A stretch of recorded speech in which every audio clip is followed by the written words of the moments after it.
There we go. Here we are. Okay. Producer Sammy is on it like a bonnet. Okay, I'll tune down my mic a little bit. Yes, here we are. Here we are. Okay, Eat, Talk, Repeat. For those of you who stumbled upon us, hard to do, you're listening to Eat, Talk, Repeat. And I'm John Curtas, and I'm flying solo today. Sort of. Because I'm my usual running mate, my compatriot, my, what's Ash? My better half? My co-host? Better half? No, I have a better half at home. Anyway, she's not here. She abandoned me. So it takes two women to fill Ash Watkins' shoes, okay? Yes. But before we get to the intros there, you're listening, again, this is Eat, Talk, Repeat. I'm John Curtas, the grumpy gastronome, the apodictic epicure. There's a good one for you. Okay, the sedulous surveyor of superior sustenance.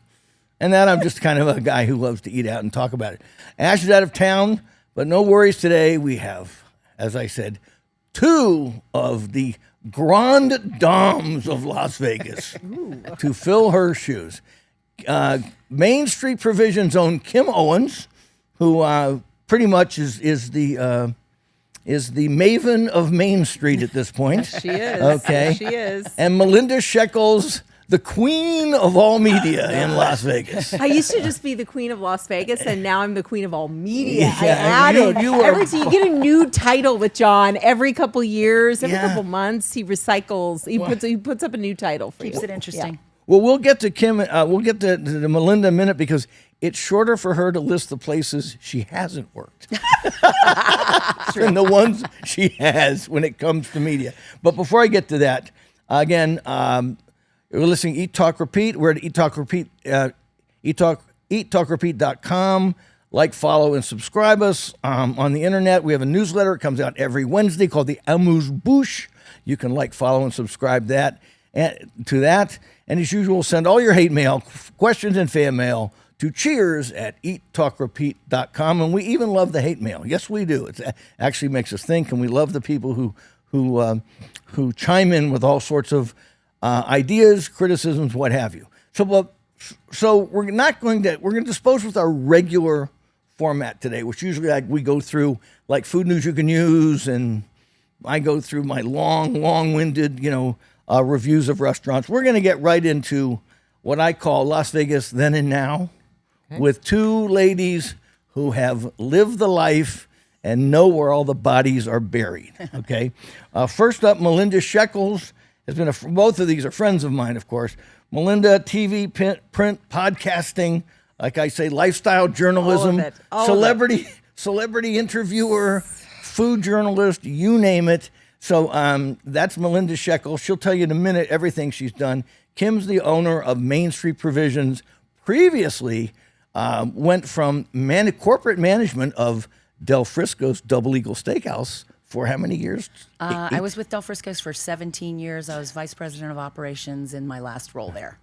And then exhibiting the lack of common sense, very common to the hospitality industry, she decided to open her own restaurant. I did do that. Open a restaurant, they said. It'll be fun, they said.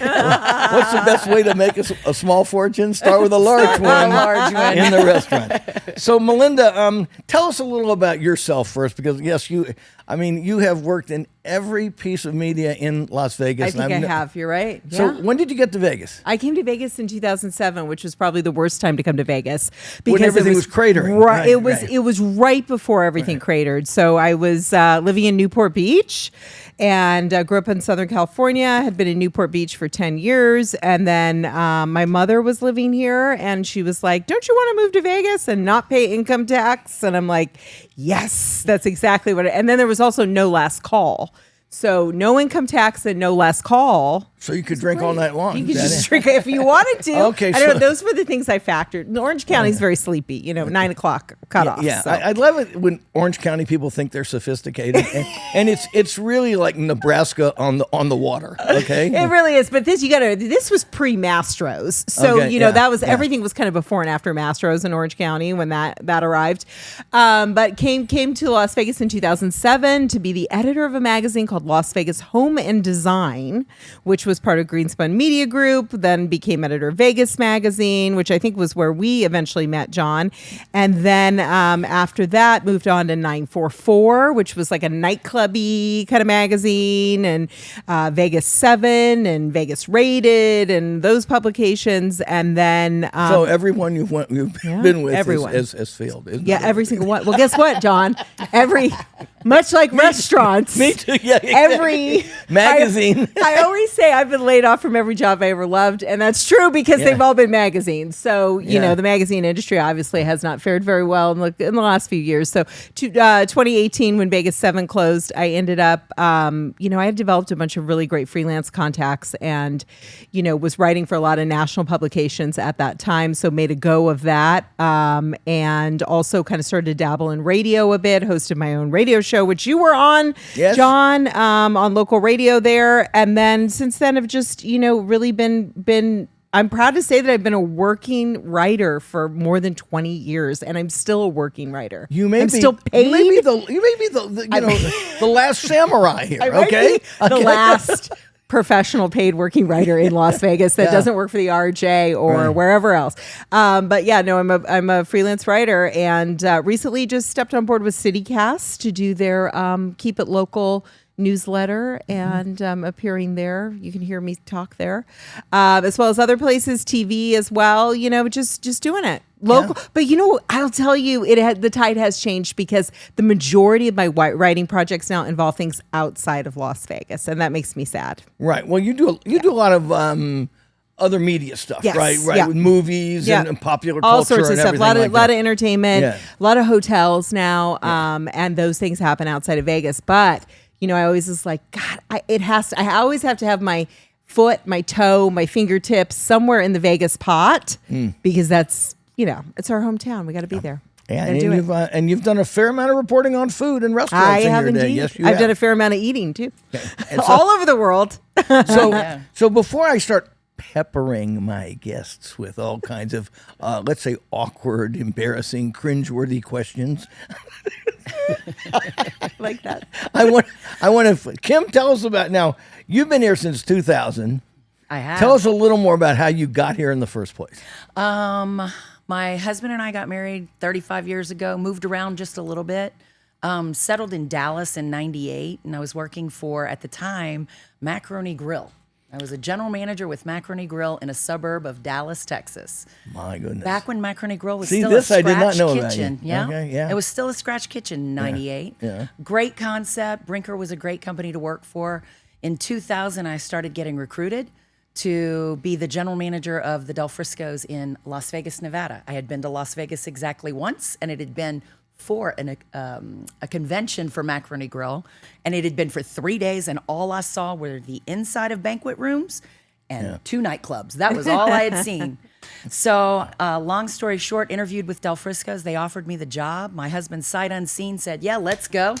Yeah. And we moved here in 2000. And you opened Del Frisco's Double Eagles Steakhouse on Paradise Road. I did, as the general manager. Right. I was the GM for a short while, for about 5 years, and then I was a regional manager with them, overseeing 6 locations. And then when I left the company, I was vice president of operations. I was opening restaurants. I opened 15 restaurants for them during my tenure there, and just a lot of travel. Okay, so then you had what they call in an episode of insanity then, right? Yeah. And I left. Was it a mental breakdown, or just a lack of? I don't know what it was. No, the idea. real story though was I had been traveling fast and furious for 12 years. My last year on the road was 238 days, and that's a lot. Yeah. I was basically Alan's weekend roommate. I mean, that was pretty much it. And so I got tired of the travel piece and decided, you know what, I'm going to go home. And so I came home and interviewed with a couple of companies. Nothing felt right. And so I said, well, let me just open a restaurant. That's always a smart choice. Guaranteed Resist success. the urge. Yeah. And of course, like with the impeccable timing known to the hospitality business, you decided to do it right on the cusp of COVID? Well, let's see. I started construction. I signed my lease. I was an early adopter. I signed my lease back in October of 2018. And then it took me 26 months to get the place built out. It was interesting. And when did you open? December 2020 at 25% capacity in the middle of a global pandemic. Yes. Yes. Good times. Longest soft opening I've ever done. I'll tell you that much. Yeah, December 2020. It's very soft. I remember it well. 37 guests at a time is all I was allowed in my space. What's the math? Oh my gosh. Don't get me started. Oh man. Well, nobody knew what I looked like. I would run into people on the street. Yeah. And while I knew what they looked like, they had no idea because all they knew was from the nose up. There's this very friendly tall woman. This is all I know. She's got a great voice. Who is this tall woman? Yeah.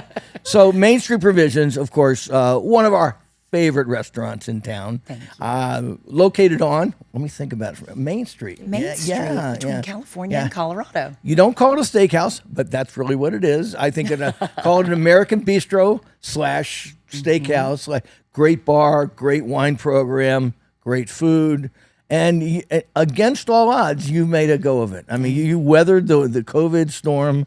And man, I mean, it is busier than ever now. It is. Okay. It is. I feel very, very lucky. Yeah. A little luck didn't hurt along the way. That's for sure. Well, it also helps to have an old school owner, manager, which is fast disappearing, who is touching all the tables, saying hi to all the guests, making everyone feel welcome. I mean, this is just a lost art these days. And I mean, it's hospitality, right? Yeah. It should be. Well, you can, just phone it in like some people do. Some people do. I choose not to. Okay. That's me. If you're just listening, not watching, that's me biting my tongue. Okay. So let's get to a few questions here. Okay. I'm just curious. 2000, you opened your own place in 2020. You get here in 2007. I mean, each of you, let's toss it to Melinda. Talk about the biggest difference you've seen in Las Vegas since you got here in 2007 as far as food and restaurants go. Or what are the things you've liked and what are the things you've hated? Well, I would say we were definitely, I think, in 2007 on an amp up. And then we've kind of reached a plateau. I think that in a lot of respects in 2007, we were obviously pre-social media. So that has changed and opened a huge door. Everyone is a food influencer or a foodie in some way. I mean, we had developed in that time food festival culture has really took hold, and then definitely has plateaued and peaked. And is good celebrity chef culture, same thing. I think peaked, plateaued, and maybe on the downswing now. I think quality, sourcing. I think all of those things are really, we're now faced with massive price differentials from what we used to be able to get for those things, what people expect to pay versus what things cost. We've been in somewhat of a perilous time in the restaurant industry. Obviously, we can tell by all the closures that have happened, not just here, but everywhere, Los Angeles, namely. Did you see that thing that just came out? It was on I think it was NPR. Just did a national story that Vegas is, or maybe it was KNPR, has the fifth most restaurant closures in the first half of 2026. Really? And Really. Houston Wow. leads with like 172. We had like 60 or 70. I mean, it was kind of a weird statistic based upon whether they close or in bankruptcy, blah blah blah. But we've had a lot of closures here. But I still think we were kind of recession-proof that way. Am I being naive? Because every time I turn around, somebody's telling me they're opening a restaurant. Right. Yeah. I mean, there were certainly a lot of openings. I don't know how they compare to closings, but. I mean, you know how hard it is, right? It is not the easiest thing I've ever done. What was the hardest thing of opening a restaurant? I mean, I know there's a laundry list, but give me the three toughest things about. Even let's just keep COVID out of the equation right now for a minute, because we could talk about that all day. But just the physical act of opening a restaurant in downtown Las Vegas pre-COVID, what was it like? Well, I have a feeling. I think that opening a restaurant, for me personally, I feel responsible for every one of those 36 souls that work for me. Every one of those people, their families, I'm responsible to them. And then the weight of all of that, I think, is the biggest thing. I think, and maybe that's just me, I feel like I should be responsible for these folks that have come into my four walls and want to work with us. So that's a big thing. As commodity pricing, I mean, that's just way up there. It's just changed since COVID. It really has. When I look back at what my projections looked like, my sales projections, my cost center projections, all of those things when I was building out my P&L pre-opening was pre-COVID. Right. Looks nothing like it is now. that. Like it is now. Nothing.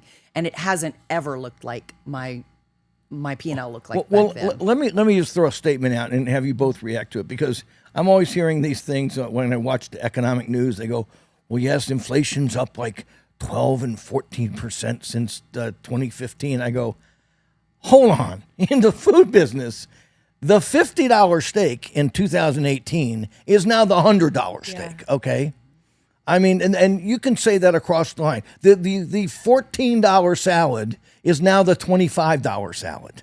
I mean, to me, the inflation, the hospital restaurant inflation, and I'll just talk about Las Vegas. I don't know what's going on in Dallas or Chicago, but it seems to me that everything, even locally, and the Strip is out of control, but even locally, it seems like everything's like 30 and 40% what it was just pre-COVID, 2019. Would you agree with that? I would agree with that 100%. It is not just a function of your commodity pricing. It's your labor pricing. It's the cost of paper goods. It's the cost of every little thing. Utilities. I mean, utilities are almost twice what they would have been 5 years ago. Really? Oh my goodness. That's the first I've heard that. Gas is up. I mean, any little line of that P&L is up drastically, comparatively speaking, to pre-2020. And it just when I keeps opened. going up, right? And it does. And that's There's the no stop. unpredictability. Yep. Yeah. It is very volatile. It's very unpredictable. At least we're not having issues with receiving products now. At least that's gotten a little bit better with sourcing. But still in all, it is just more expensive. And the cost of labor has gone up. And like I said, paper goods, utilities, anything and everything that you come into contact with, it's gone up. Do you get a lot of pushback on prices at your restaurant? I don't, but boy, are my margins thin. Yeah. Yeah, my margins are thin. I'm trying to build something. I'm trying to get guests to trust us and just think that, here in the second term of my lease, thinking, you know what, at some point, maybe we'll level off just a little bit. And maybe we can, Hey, you're one of the few wine lists that I don't complain about. I know. And that's I want big. people I to mean, drink John not wine. complaining is a legendary. About wine pricing for sure. Yeah. And I get it because I would love to go out and drink bottles of wine. First of all, my husband doesn't drink, so ordering a bottle of wine, well, that just makes for a messy night. Your husband has so much personality, he doesn't need to He drink. does not. It's not He like the does rest of us. not. Alan. It's the Alan family. But looking at wine lists these days, you're right. It's just I would rather sell that bottle of wine and just make some penny profit off of it rather than a percentage profit. I can't put that percentage in the bank. I can't put anything in the bank if it's just sitting in the wine coolers. Yeah. Melinda, what do you think? I mean, you've been here through the boom times and the bust times, and now we've come out of it and everything. We're just in a weird time, don't you think? Yeah, really weird time. I mean, I have the dangerous habit of never always saving every receipt, and the receipts from 2018 and 2019 compared to now, even going to a local restaurant, it's $300-400, for, the way we eat, sitting at the bar. We don't get out of there. We don't get out of any meal anymore for $300 or $400 without paying $300 or $400, whether it's strip or out. So I don't really see any difference in pricing. And I posted this, probably almost 2 years now, and I did get a lot of feedback from people. And, just from traveling all over the world all the time, Las Vegas is the most expensive place I've been. It is. And I've been saying that, and people used to say hogwash. I went, no. I've been in Rome. I've been in London, which is eye-wateringly expensive. Some of the places I go, they're cheaper than the Las Vegas Strip. Correct. They are. Yeah. Okay. And New York, Chicago. I mean, it's just crazy. Canada, of course, the dollar goes far. That's really fun up there. Right. You say, oh, this is $100. It's really just $70. Yeah. Yay. All right. Let's take a quick little break here. We're going to do a quick break. I'm going to come back with. We're going to talk about hiring millennials and Gen Zers. Okay. I want you to give it to Gen Z with both barrels. Okay? All right. Take a quick break. We'll be right back. You know, people always ask us how this podcast keeps going. Well, the answer is actually pretty simple. Ash is a real job. I do, and thankfully the real job helps pay for all of this. So a huge thank you from the bottom of my heart to our sponsor, Sam and Ash Injury Law. Look, every day our team helps people who've been injured in accidents stand up to the insurance companies and fight for the compensation they deserve. It's serious work, and it's something I'm incredibly proud to be part of. Which means when Ash isn't reviewing restaurants, I'm reviewing insurance policies, medical records, and settlement offers. so if you've been hurt in an accident, let Sam and Ash take it from there. Yeah, give us a call, 702-820-1234, or visit samandashlaw.com for a free consultation. You heard her. You heard her. Now let's get back to the food. Hi, this is James Trees from Esther's Kitchen, and you're listening to Eat, Talk, Repeat. Boom.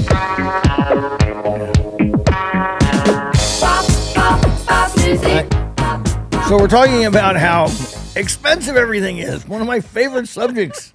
You know, it's kind of weird not to get too personal. I mean, I'm not a wealthy human being, but it has occurred to me as I've gotten more comfortable in my older age, I get more offended by pricing. I don't know why. It's just crazy though. It's hard not to be offended by pricing right now. I mean, we may know the reasons why we get to that number, but it still is offensive. Well, to bring it home a little bit, and you know, people like me have been complaining about the strip like for the last 3 or 4 years.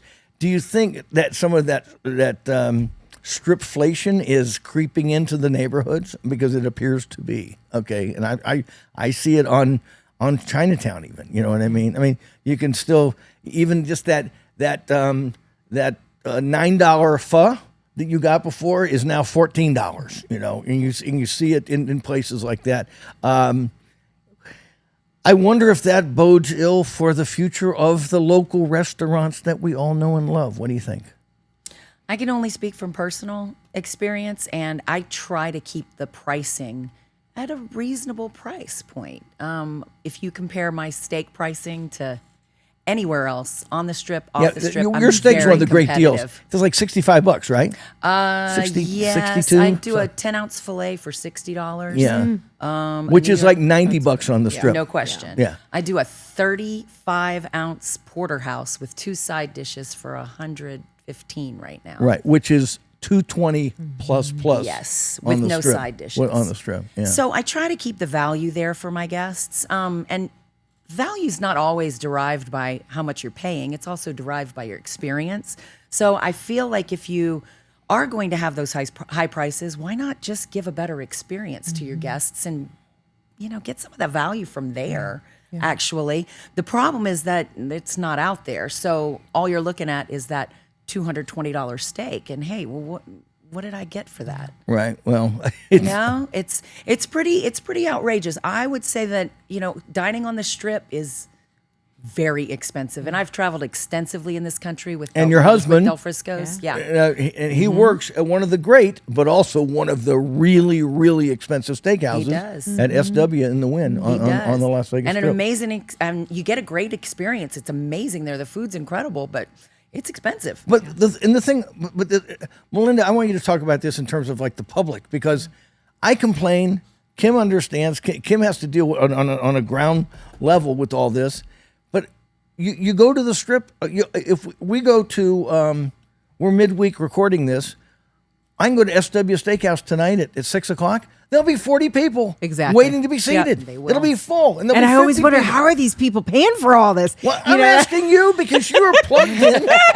You are misplugged into the nightlife. And the question is, I don't know what their credit card statements look like because they can't be good. I have no idea. It's the same thing with like vacation too. Like I see people like living it up in Mykonos and St. Bart's and like, those trips are not cheap. And I'm like, how are they affording these, you know, drinks and bottles and steaks? And and I either think it still must be there must be expense account loopholes that they're putting it into. Or rich daddy. Splurge meals or, you know, all of these things. Like, yeah, exactly. Like, where are they affording? I can't afford it. And I got 10 jobs. I don't know. get an 11th. So I don't know where they're affording it, but this is it. It does blow my mind. Everyone must be swimming in mass amounts of food debt, right? I mean, they must be leveraging. Well, I have a couple of theories, not to get too deep in these weeds, but part of what we're seeing in the hospitality business, and I too have Instagram feeds and things like that, and it's always amazing to me. I mean, I understand with some old boomer like me, who's taking a luxury cruise on Viking lines down the Danube. That makes sense to me. What doesn't make sense to me are these gorgeous 31-year-olds, like you say, spending a week on Ibiza, or we're all in Argentina with I'm having a bachelorette party in Bali this week, and I'm going, you look like you're 27 years old. How are you flying 7 25-year-old women to Bali? I mean, when I was a kid, we got excited when there was a pool at the Holiday Inn. Yeah. Okay. You know what I mean? That was it. Now it's like there's this whole level of young people, and I ascribe it to just crazy that there's just been a slow accumulation of wealth since World War II. We're like on the fourth generation that we haven't had a real deep cratering of an economy. We did back in 07, 08 and everything, but we came out of it pretty well. We did. And COVID was this weird blip, but we haven't had any world wars or any worldwide, not the kind of stuff that my parents and my grandparents put up with, right? Yeah. So now you're looking at the fourth generation of people going, well, if my little Jaden wants to have a bachelorette party in the Bahamas, I'll pay for it. Yeah. That kind of shit, or bottle service in Las Vegas. Which is a vacation in and of itself, paying for that. Okay, well, since bottles, digression. I think they're up to about $1,000 a bottle. Plus, then you get the LET tax, you get the tip, you get the barbacks tip, you get all the things, and then by that, I think one bottle is probably $1,200. Yeah. I mean, the is that price still a thing? Is that still a thing in Vegas? It's with everything, because the kids don't drink anymore. That's the other thing, is that they don't drink. And I always say it's first they have to buy their AI. There's an equation here. You have to spend your money on your AI. Then you have to spend your money on drugs. then the last thing is alcohol. Like, that's the last thing they care about. That's true. They don't care about alcohol as much as we do. Yeah. I still care about alcohol. Because we weathered all these storms. That's why. And remember, I still drink. Okay, why guys. I just want everybody to know Melinda that. Sheckells moved here because there was no last call. Yes, I still drink. So no, it's those things. It's like, oh my God, are they still going to buy bottle service? I think the majority of people you're seeing are much older than what the club crowd used to be, because they're coming to Vegas for those glory moments. But listen, Omnia Day Club, the newest, hottest day club on the strip, had a 9 to 12 sober party on Saturday. They do sober events. They had paddle boards in the pool and everyone was doing yoga. I mean, don't look, John, don't look. But they were all, and they had an acai bowl. We're so far from snorting cocaine in the restroom. I don't even know how to. Yeah, we really, that goes on a fair share amount too. But I think they're eating acai bowls and paddle boarding in the pools. We're and doomed. we are doomed. We're doomed. Kim, do you see that in your restaurants? People ordering less booze and like the mocktails being a thing? I do. I went from 2 mocktails when I first opened to 6 now. Yeah. What I'm seeing is someone who might start with a cocktail and then move into a mocktail and then finish with a glass of wine or a cocktail. So they're drinking less, but they're still drinking. Oh. So that's what I see quite a bit of. No no slugging down martinis like me and Melinda would be doing. Oh, hey, put me right in there because yes, but no, not a 3 martini lunch, not a 3 martini dinner. No. I do see that still, yes, but I am seeing from younger folks, I'm seeing that trade-off they'll still order the mocktail. They don't want a soda or an iced tea or a cup of coffee. They want something that's a little more creative. Yeah, and then just to get back to drugs, something else. I knew you'd like that one. Yes, it's 1997 all over again. Late 80s, early 90s. Oh, God. Oh, I'm surprised That was when your drugs were first, then your alcohol, then we didn't even know about AI. I mean, your dial-up, maybe it was your dial-up. Yeah. But now we get, now the AI has to be first. We all know that. It really is important to me how, interesting, not important, how much more the youths of today, they're much more open about the drug use. I mean, the whole Electric Daisy Carnival, that's all about drugs. Okay? It is. I mean, back in my day, we were furtively scoring stuff, whether it was pot, pills, snort, whatever it was. We were scoring it, doing it, sneaking it, after hours. Hey, Linda, I got a gram. Let's go. Now it's all out. Let's go out to my car. Now it's all Now it's like the kids, the 25-year-olds. Yeah, I mean, even people on Facebook, they go, "Oh man, were we tripping balls last Friday night?" And the guy's a lawyer, okay, with his wife. I'm like, Right. Hopefully not in court, but maybe it was. It's a little nuts. Okay, so let's shift gear a little bit because I got two experts here about something that's near and dear to my heart. And by near and dear to my heart, something I loathe. Okay, I hate with every fiber of my body. We're talking about influencers. No. Okay. So Melinda Sheckells could be thought of as like an original influencer. Maybe. Yeah, I guess there's you're ground floor. Influential in Yeah. maybe. Across in reach, different media. Maybe, yeah. In reach, right? Yeah, okay. I mean, I'm personally, I go back to 95 doing this crazy stuff. But from a restaurant perspective, influencers, good or bad, and how do you navigate the difference between the two? So I think you have to do your research. I think you have to figure out who this person is. As far as influencers are concerned, my peeve is, and you love that word, I know. We're going to get I know. peeves We'll too. Yes. we'll get to those later. But my peeve is I just want transparency. If you are talking about a restaurant, if you are touting a hotel, if you are just going to a show, I want to know if you have some involvement personally with that. I want to know if you're an investor there.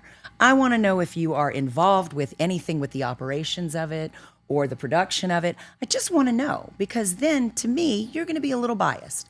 If I'm talking about Main Street Provisions, you are going to hear all the wonderful glowing things that we do every single day because I want to influence you to come to my restaurant. But everybody knows you're talking about it from the point of view of this is my It's restaurant and transparent. I want you to be Exactly. there. I'm being transparent. I want you there. I want influencers to have the followers that they actually have and not purchase them. I want to know if you really do have influence. Good luck with that. Exactly. And then I want to know if you have involvement with whoever it is you're talking about. I want to know, did you get paid? I mean, just put a little sponsored by. Yeah, That's yeah. it. That's the thing that to me that is the most frustrating part of it. The thing that doesn't bother me is, go out, do yourself. Be an entrepreneur. Right. Be an influencer. Be a content creator. Be a content creator. But Right. be on the up and up. I Well, have to be honest Do every you day. get hit up by people a lot? I mean, tell me how it works. Give me an example of how it works. Well, usually I'll get with my marketing person and we'll sit down and talk it through and see who this person is. And So the person approaches you. yep. And was it like usually like an email or a text or It's something usually like that? through Instagram. or- Instagram. I'd love to come in and blah blah Hey, blah. listen, I'm going to be in your market. Here's my page. This is what I do. This is what I'd like. This is what it would require, etc. And they're looking for money as well as free food. Some look for money. Most of them these days look for free food, free experience. But some of them look for money. Yeah. Okay, Melinda, explain this to me.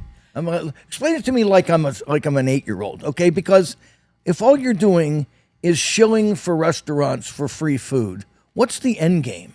So you got to think of it like it's kind of like the new, print advertising went away.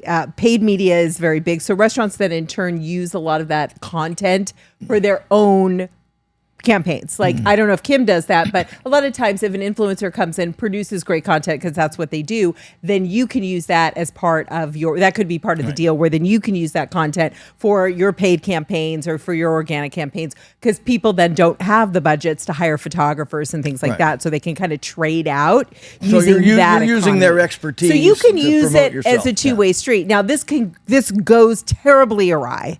I mean, listen, you're dealing, Or whole wheat. handshake deals, back, all the things you were describing, it could go terribly, terribly awry. And I mean, social media is now such a currency in our society. It has replaced print advertising. It's in some cases replaced billboard advertising. It is it has become the most accessible form of advertising that pretty much that there is now. Now, I do agree with you that for a lot of large scale, it depends on the brands you work with too. Like I always make it very transparent that unless someone's hiring me as a consultant, I get paid by publications. I don't get paid by people, right? So I get paid by publications, and those publications hire me to write stories. Now, the journalism world has changed tremendously because publications used to have budgets, and there are still publications like Wall Street Journal. I'm not sure about New York Times, but I think the some branches of New York Times as well, where you could not accept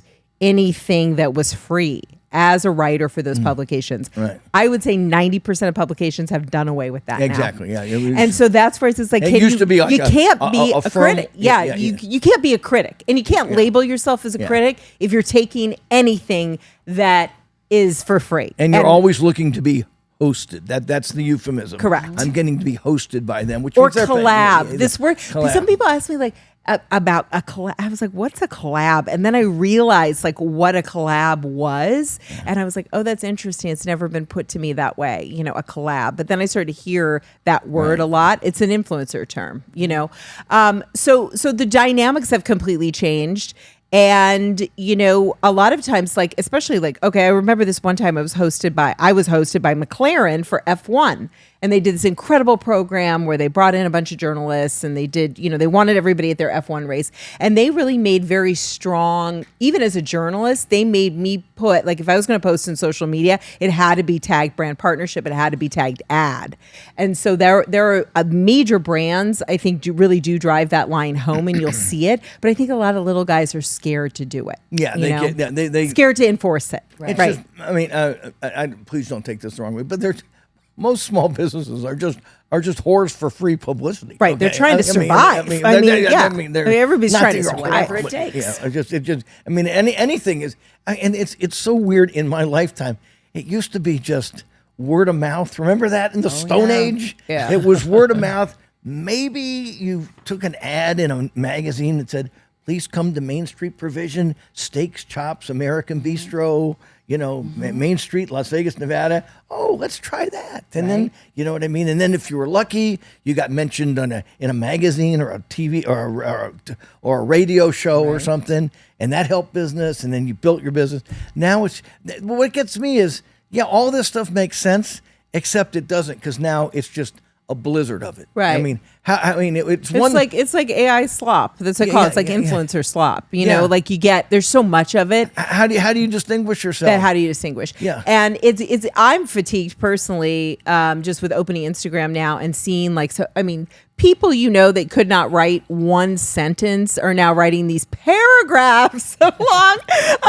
They couldn't even construct a sentence with legible vocabulary, are now writing these paragraphs, obviously from AI. And it's just like, it's really ruining my Instagram experience. That's a complete side note, but my Instagram experience is being ruined by AI. It is. So somebody sent this to me the other day, just randomly. They said, I just fed it into a review this, I forget what restaurant it was. It was someone on China Mama, I think it was. And they said, I want just review this China Mama in the voice of John Curtas. Then this person is a good friend of mine. There's this review. How did they do? I could see how they had cribbed phrases and things right from it was a little too long, and it was a little too flowery and everything, and not as brilliant with deathless prose as I'm known for, but not as sharp. Not as sharp. It wasn't. There are no edges to it, but because they elide all those. It's just going to be like a promo piece. But I went, thank you. I mean, I could see anybody can do that, and it's okay. Well, is a net positive or a negative for you, influencers? I think they have a time and a place for everything. I do. I believe that if they are genuinely staying true to their trade, if they're really someone who does have influence over other folks, I think they're very valuable, because again, you have to. What percentage use is social that? media. Wow. I mean, how often do you get? Just to get a little detailed. How often do you get approached, and what percentage do you think are worth it? For the people that are approaching me, I'd say about 15 to 20%. Really? Yes. Yeah. I could see that. Yeah. I think a lot of the conversation that I always have with people about it is that, are they really, are they really the people that is their audience going to be able to enjoy what you're offering? You know, like you have to weigh that, because you get people all the time in the influencer world and like, are they really living this lifestyle? Are their followers really caring about this specific product? They're or it's all not. aspirational, or just this. Phil Zhang, Las Vegas Phil. He's a buddy of mine. He's one of the few influencers who I respect. There's so many knuckleheads out there, and a lot of them were his friends. But I go, the trouble with these numbers I see is, I look at me. I'm a Las Vegas foodie. She's a real dim bulb. Okay. She's got like 600,000 followers, but you look at them and you look at all the rote. I love that. Well, I can't wait to go. It's just the what do they call the bots? The bots. It's all bots. Yeah. And aside from the bots, if you glean out all of the bots, you can you realize that like 90% of their followers are just these knucklehead doom scrollers. Okay, they're not going to spend money in your restaurant. They might, he might say, "Look I got you 9,000 likes on this post." You'd be lucky if 9 of those people would actually say, "Hey, let's go to Main Street Provisions and get some of their unique American bistro fare." And I think you have to do your due diligence. You have to do your research and figure out, as a business owner, is this going to benefit my business or is it not? I'd rather put the money toward my employees rather than to somebody that's not going to get me any net profit. How much money do they usually want? 500 if they ask for money? Well, usually, like I said, it's just a dinner. That's the approach I've been. So Melinda, how cheaply would you sell your soul? How would I? Well, no one's. She's expensive. No one's offering. She's expensive. No one has offered me money to be on my Instagram yet, but I am taking bids if somebody would like. I have a decent following, but I could put a proposal together if somebody's willing to pay. No, I haven't crossed over to that world yet, and I'd like to think I'm still making money from my publications. I'm happy to do that, but on the publication side, like, okay, so if granted, I will say hotel groups offer us trips all of the time, right? Right. Publications don't pay for those trips anymore, but we cover those properties. But again, I'm not taking or being sent on a trip of a hotel that I know that doesn't line up. I mean, our editorial discretion is still, we know that hotel, I know that hotel in France or that hotel in Mykonos or that hotel there is really going to equate to a real story or get a rating or do this that we're going to deliver. So it's like, it's not, and our readers really want that. So we have editorial discretion going into that. But with the influencer world, it's the Wild West. And it will always be, because it's a bunch of independent, small business owners, essentially. Right. So true. I like to think of it, it's just a bunch of independent small billboards. Yeah. Right. Like my wife used to sell billboards. Yeah. They're just billboard companies, and they're just selling you a billboard. And maybe it works and maybe it doesn't. Yeah. Okay, let's move to something else. Where do you see the Las Vegas restaurant scene in 5 years? We've come through this weird ass post-COVID world where there's this inflation, there's this weird pricing, with the rise of influencers, the casual, the slow degradation of traditional media. Where do you see the food media being, and where do you see the restaurants generally? And both of you interchange your answers, please. We looked at each other. I know. 5 years from now, let's predict the future. It's interesting as we do get farther away from COVID, and I hate to lean into that, but it did change a lot of things. It changed so much. In 5 years, my hope is that we are going to see a flattening, a plateau, perhaps, of commodity pricing. I'm hoping our country can get ourselves together so that we can, the ranchers who are not breeding cattle. I could go through all kinds of things such as that I deal with on a daily basis, but I'm hoping that we actually get to a plateau soon. And I know hope's not a strategy, but there's really not much influence I can have on it. I'm still going to source great products. I think what we'll see in Las Vegas, though, is I think we'll continue to see independents opening off the Strip. I think, though, what we'll see is smaller and smaller footprints of those because because of that. And I also think that we're going to see more and more higher end counter service as we move forward, because labor is just one of those things that's just really incredibly hard to control. And if you're doing counter service and you're including your back of house team, who for the most part, are paid less than your front of house folks, right? Because they derive tips and the back of house doesn't. I think with incorporating everyone into the service piece of it, I think that will help operators and owners to be able to move forward with their footprints. But it diminishes the restaurant experience. It does. I agree with that. The idea, the way restaurants came about was this sort of a way to relax and enjoy yourself with people, deciding what you want to eat at the last minute and having a helpful person help you do it and bring you the food. That was the social contract of restaurants. And that's how it is at my restaurant every single day. Yeah. You know that. You've seen it. My servers are highly trained. I'm on the floor daily, and we do still practice that. I'm not saying that's what I hope happens. You just think that people are not... It's just, labor is a thing. Labor is a thing, and you have to have a certain number of people to provide great service to your guests. Well, aren't you just sort of ignoring the obvious there that millennials and Gen Zers are a bunch of idiots? John, he's reinforcing his own narrative here. He really is. I knew we were leading into that. I think that their expectations of restaurants are a little different than yours and mine. Oh, okay. I do. Okay, I do. Really? I think they can appreciate, as the consumer, I think they can appreciate a full-service restaurant and high-end hospitality and fine dining service. I think they can appreciate all of that, but I think their go-to is more that casual experience. What's your take, Melinda? My take goes back to something Daniel Boulud told me in 2022, right as we were coming out of the pandemic, in an interview I did with him. And he said that the biggest crisis that the restaurant industry will face for the next decade is qualified talent in the kitchen.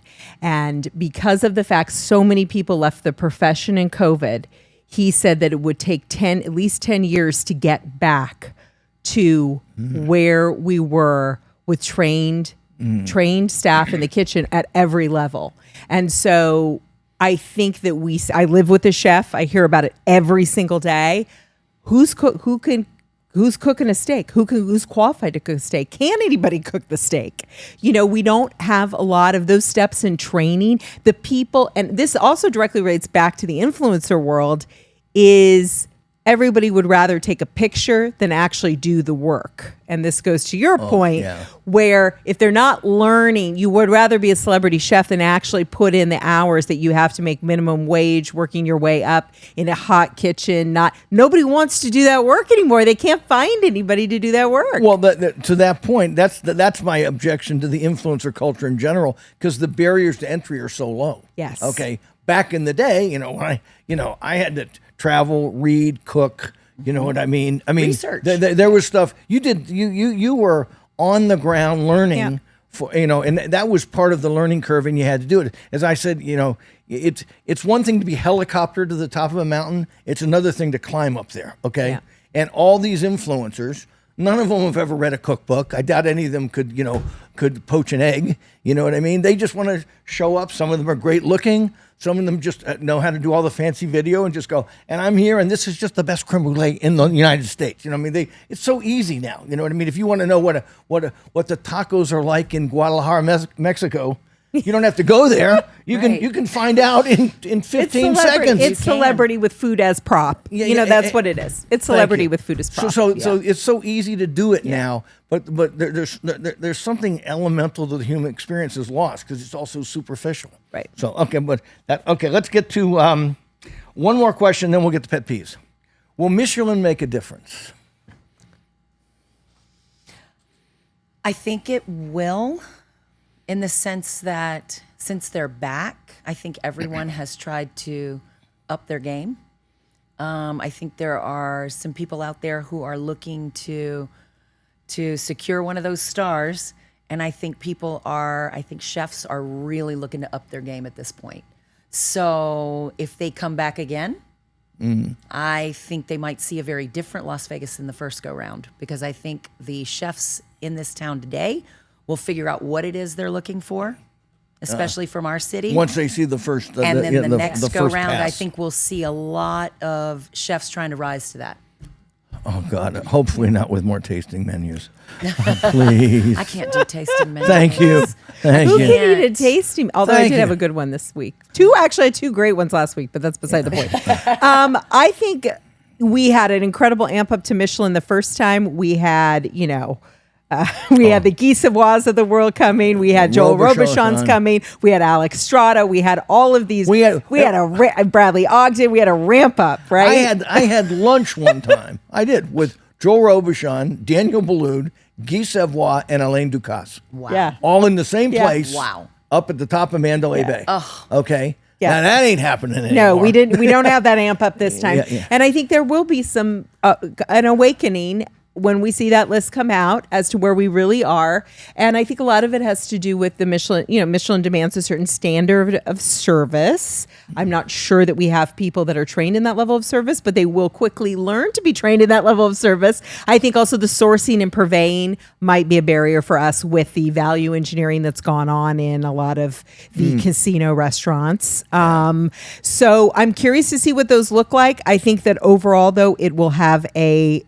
very positive effect because I do think that we will have some stars come out of it. I hope, fingers crossed. I don't know. You're not saying it. You're not. Robuchon and Savoy will probably garner a star. Right. I would say because I think it's almost part of the Michelin firmament that they could not because they're so French. But beyond that, boy, I wonder. Maybe Bizarre Meat. Yeah. But there's all this talent on Spring Mountain Road that will get ignored. Yeah. The Kaiseki Yuzus and some of the really cool stuff like that, the Brian Howards. There's some really cool stuff, but I don't know if they're going to commit to getting that granular with what's going on here, as opposed to, and this is why I don't trust these guides at all, because I think it's easy now. Well, just what I said about tacos in Mexico. You can do a guidebook just sitting at your computer in a coffee shop, and just AI will feed in. What are the top restaurants Melinda Sheckells recommends? And John is it an Curtas, algorithm? right, Is it an algorithm now? So okay, let's get the pet peeves. So this is how we always end. And you, Kim Owens. By the way, you are also, aside from running a fantastic Main Street provision, you're also a chef incubator. Okay, there. You are. She is. This is like you have stars people. coming out All these great chefs. It's sort of to Melinda's point. It's hard to find good talent these days, but you seem to. But then they move on. Well, and that's okay because if they're moving to something bigger, to something, we're just a little small restaurant on Main Street. We're really not, but we are just a little small restaurant on Main Street. And, Ellie up in Connecticut now running Hell's Kitchen. Yeah, and Patrick Munster over at Don's Prime. And, I feel very honored that they spent time with us. And I think that when you're looking for the right fit for a chef, I think you have to look at the culture first and foremost to make sure that they're going to fit within the culture of whatever it is that you've created. And I think from there, as long as they have that talent, you can move forward with them and then they can go on to bigger things. Okay, so that's the positive. Now give us some negatives. Okay. Give me negatives of going through different chefs? But no, pet peeves. Okay, pet peeves. I'm very curious. And I want 2 pet peeves from you. One diner-oriented and one employee-oriented. Okay. All right. So employee-oriented, I'm going to start with. I cannot stand a drive-by table visit. Do you know what I mean when I say that? What's that? When you just stop and it's just like you're checking a box off of a list. I am in a waiter, dining room, a manager, an owner, everything okay a server. Here? Is everything delicious? Everything okay? Bye. Yeah. Great. Bye. And then just move on. That's a drive-by to me. You didn't ask me how I like that dish. You didn't notice that maybe I'm not really eating it very quickly. You didn't notice that my cocktail that's been sitting on the table for 15 minutes is not gone. And if a cocktail's sitting on my table after 15 minutes. But you didn't notice those things. You didn't make impact. You made 0 impact. So you might as well have just skipped that step. Right. So that's a pet peeve. Ignore me altogether rather than just driving by and pretending to care. Okay. Exactly. Pretending it. Just checking a box, basically. All right. So that's with employees and staff. Give me one with give me a pet peeve of diners. What's your? You may think this is innocuous, but I don't. I am restroom sanitation and cleanliness is just something that drives me insane. It just really does. And it is the restaurant's responsibility to clean up a restroom. It is the employee's responsibility. It's my responsibility to make sure it's clean.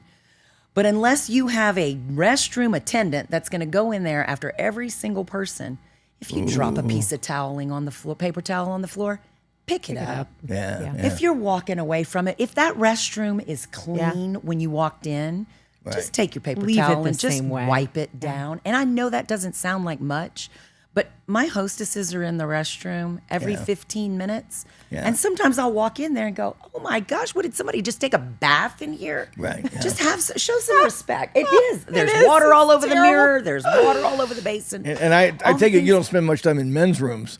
Oh, whoa! Don't even get me started. Okay. Well, my restrooms house both. Yeah. So, yeah, and yeah. honestly, I do think women are worse than men sometimes. I've heard that. I really You think so, Melinda? do. Melinda, They can be. They I can. just, that's I still like a gendered, whatever you pick, fine with me. But I still like a gendered restroom because, the men are very interesting in the way that They are their interesting. biological functions are much different than ours. And, well, there's not a more squeamish soul in America than me when it comes to public restrooms. I'd put my husband up against you. I have been known to. I once held my bladder, and I'm kidding you, from Munich to San Francisco. Oh, no, you didn't. Yeah. Oh, my gosh. to avoid the airplane. Wow. Yeah.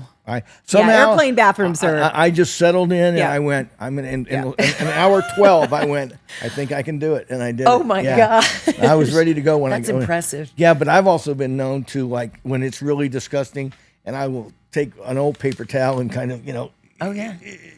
Just because. for sure. I mean, because I don't want anyone thinking I left all this stuff there. Right. Yeah, it's just Yeah. Okay, so great So pet peeves. yeah. Great pet peeves. I thought you were gonna I want to see Sammy's a Gen Z. I want to give it to the Sorry, millennials and the Sammy. Gen Zers. Okay, Melinda, pet peeve. Give us a pet peeve or two. Okay, I have two. I do have two. Number one is and they all have they have prongs. Number one is warm tap water. If you don't order the bottled Aquapana, now at this point we're getting warm tap water, and we. Good one. And I don't know if that's just because the glass is warm, but warm tap water seems to be a thing now. Yeah. And no ice, no filtration, no refrigeration, just warm Yeah. tap water. If you're not buying that, Canada was very good. They would put carafes, big chilled carafes, like the kind of a little hourglass shape, but they'd be tall and either sparkling or still, and it'd be cold. They'd just set it on they would pour it and then set it there, and then they'd refill it and let you pour your own. Saw that in multiple restaurants. I like that. That's exactly love- what we do. The other thing that I've seen, this is in the water conversation, is there are several places that I have frequented that say they will not serve tap water. They will only serve bottled. They will not give you water. Interesting. And we always counter that with, well, you can't not give somebody water. Yeah. You have to bring us something other You than have fresh bottled water. You can't charge us. Correct. Yeah, And yeah, it's been in 2 casinos that it's happened. No Wow. Who shall remain nameless. Hopefully they have fixed the problem. The second thing for me, I like the prongs. I like her prongs. and this also I'm has going to remember this. 'cause it has prongs. All of my pet peeves are not going to have and they prongs. have prongs. They have legs. They're They gonna have they're gonna have tentacles. tentacles that go Tentacles out. and prongs. It's like a family tree. Of And pet this peeves. happened just Monday at a restaurant I really love. The wine that we had ordered was not available. It was a glass of white wine. That glass of white wine was $17. They poured us a new little sip of a new wine. We're like, okay, that sounds great. Pour it. You would think that the bartender would suggest something in the same price range. That glass of wine was $33 a glass. So double the No price bueno. without any word from the bartender, served it. And it really hurt me for this restaurant because this is a restaurant I really love. Yeah. And that was painful. Another thing, another place shall remain nameless. This was at a casino. A girlfriend of mine went in there the other day, ordered an espresso martini. Their well is Belvedere 10. Those espresso martini. Oh, would you like Belvedere? She says yes. They pour Belvedere 10. Those martinis were about $80 a piece. WTF. Without any notification. Was this from- in a hotel? It was in a hotel. Yeah, okay, yeah. Without any notification from the bartender. And another that they reason were- I it was I not avoid just it. Belvedere. Yeah, it was yeah. Belvedere 10. Which is up there. Oh my So God. Yeah. the prongs, the tentacles. The upcharging there. Well, I mean, I called out Hearthstone for this. I'll never go back there again for a lot of reasons. The food's terrible, but well, my buddy and some of the people I dine with, we are not strangers to spending a lot of money on wine. These people know their wine. They know their wine lists. Are world travelers. He orders a nice like $80 bottle of this wine. They come back and go, no, we don't have that. He goes, but we do have. But the guy, at least the guy said it out loud. But we do have this. Would you like me to bring a bottle of like $240 wine? It's like, how effing clueless do you have to be to go, we don't have your $80 bottle. I don't care if it's Bill Gates sitting there. We don't have your $80, but why not the $240 bottle? That's just dumb. Yeah. Okay, it's just bad form and dumb, because anybody with half a brain is going to go, really? That's your jump? Right. Okay. Same price range. How dumb do you think I am? Don't answer that. And to me, that is short time and a guest. Short term and a guest. You are short term in that guest. You're guaranteeing that guest is not coming back. I would rather have you come 10 times this year and spend $100 each time you're there, rather than get $400 from you one time and you're never coming back. And that's, a lot of us, that's been our peeve of the Strip forever. And this happened off Strip. This happened at the Red Rock Hotel. Yeah. I mean, it's that short time. It's like I'm going to soak you because I'm never going to see you again. If you don't want to pay it, there's 5 guys behind you who will. Yeah. Well, with that, you've wasted another perfectly good hour listening to me. With much shorter hair now. Much shorter hair. He's got his summer dew. Summer dew. That guy. So I want to thank Melinda Sheckells and Kim Owens. Main Street Provisions, our favorite. Thank you. Melinda Sheckells, you can see her at City Cast Las Vegas. Yeah. Queen of all media. Thank you. Follow, subscribe, follow and all. I'll see you at Main Street Provisions. Thank you both. It's been a great conversation. Thanks so much, John. Bon appetit, mes amis. Good night, Canada.